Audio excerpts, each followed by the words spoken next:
It's time to start automating the way that you consolidate data into a report. Using Power Query, putting your data into a folder will get it there into your report without you having to lift more than a finger. Whether you need to consolidate 2 or 200 or 2,000 files, this technique can be a lifesaver, saving you so much time every month that you will never know how you got on without it. Time to have a look. Let's dive in, shall we? Don't you just love finding techniques that save you time? And this one in particular is about consolidating other people's work into a spreadsheet.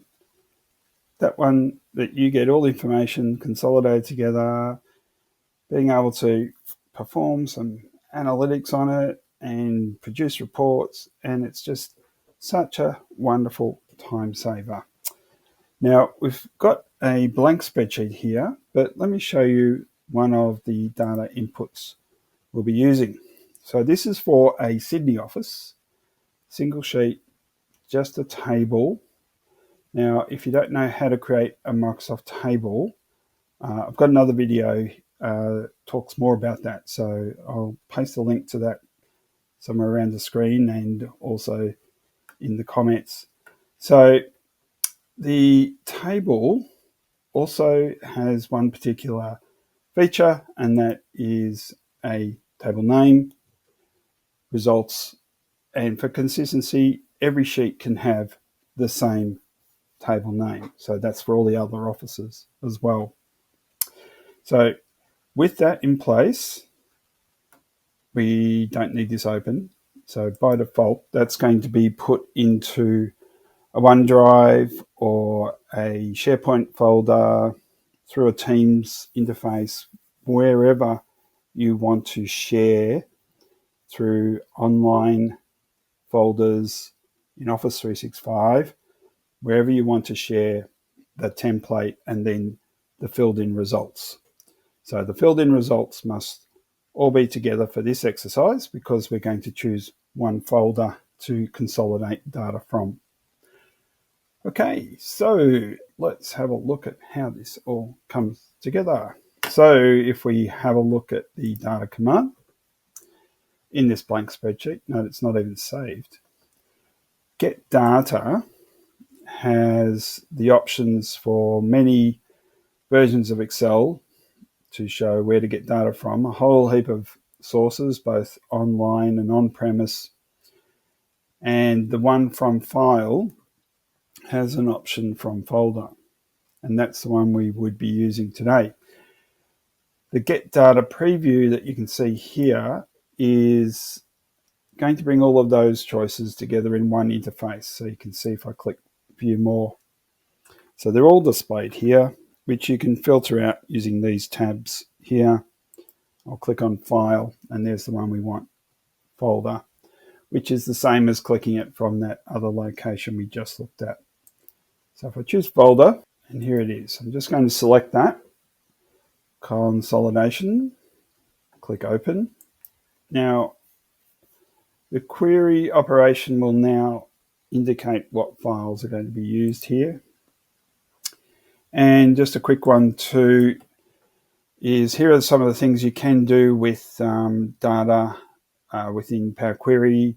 So you can transform it, so delete columns, make data formats, move things around, all the things that you might do to make your life easier with the data being cleaner than when you started. Now, we then can just simply load that data into our spreadsheet or another location. Today, we're looking at combining, so we can do all of those things, combine and transform and load and so on. But if we just click transform and have a look at what some of the things are. Firstly, I need to select the object that I pointed to earlier, which was that table. So this is what will be extracted from each file. So a table. And that's confirmed there in that little screen preview. So if we click OK, we'll open up Power Query Editor. And this is where you can do your little magic, deleting stuff and so on.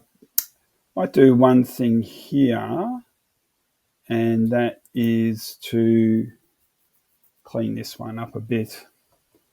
So if we click on Transform, replace values, and the value to find .xlx, I can never say that, and replace with nothing. Click OK, just to show you what things you can do. Bang. And if I replace that underscore, again, this time with a space, so we space out London office and so on and so on.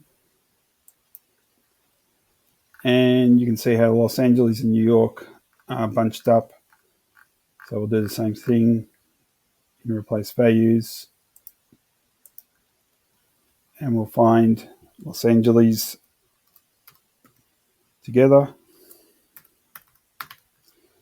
and replace with Los Angeles spaced. Bang. And New York, same deal.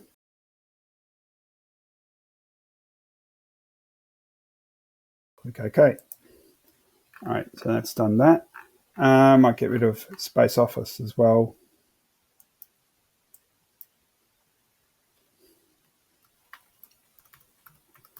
And that'll be replaced with nothing.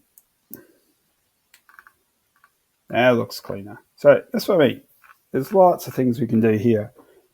Not going to go through much more than that today, but you can do things like removing rows, moving them around, formatting, filtering, all the things that you might do. And you'll see here, all of those steps have been recorded. And next time I run this query, it'll repeat those steps.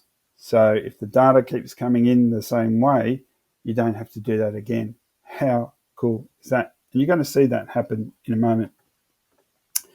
So 9 columns of data and 60 rows.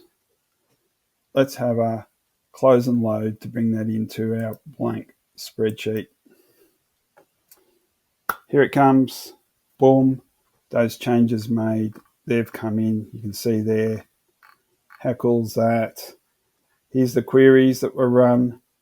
All the 60 rows got loaded. Yay. Love when that happens.